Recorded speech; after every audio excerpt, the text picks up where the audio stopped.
এই মশলাগুলো দিয়ে এইভাবে মাছটা বানিয়ে খেয়ে দেখুন, একেবারে ফাটাফাটি। মাছের গায়ে নুন হলুদ মাখিয়ে সাইডে সরিয়ে রাখলাম। একটা কড়াই ভালো করে গরম করে নিয়ে পরিমাণ মতো সর্ষের তেল দিয়ে নেড়ে চেড়ে নেওয়ার পর যখন তেল থেকে ধোঁয়া উঠবে তখনই মাছগুলো দিতে হবে, না হলে মাছগুলো ভাজার সময় ভেঙে যাবে। মাছগুলো লাল লাল করে এপিট ওপিট নেড়ে চেড়ে ভেজে তুলে রেখে মশলার জন্য নিয়ে নিচ্ছি 2টো বড় সাইজের পেঁয়াজ কুচি, 6টা মতো কাঁচা লঙ্কা আর সর্ষে পোস্ত দিয়ে একটা মিহি পেস্ট বানিয়ে রাখবো।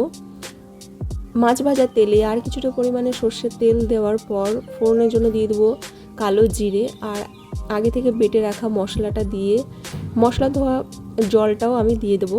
দিয়ে হলুদ গুঁড়ো নুন দিয়ে কিছুক্ষণ কষিয়ে নেওয়ার পর যখন মশলাটা কষানো হয়ে যাবে তখন গ্রেভির জন্য কিছুটা জল দিয়ে ভেজে রাখা মাছগুলো দিয়ে দিতে হবে। মাছগুলো দেওয়ার পর নেড়ে চেড়ে ফুটিয়ে নামিয়ে নিয়ে ভাতের সঙ্গে পরিবেশন করুন আর খেয়ে বলুন ফাটাফাটি। সত্যিই খুব ভালো হয় মাছটা খেতে। রেসিপিটা ভালো লাগলে লাইক কমেন্ট শেয়ার করতে ভুলবেন না আর অবশ্যই সাবস্ক্রাইব করবেন। এতক্ষণ রেসিপিটা দেখার জন্য অনেক অনেক ধন্যবাদ।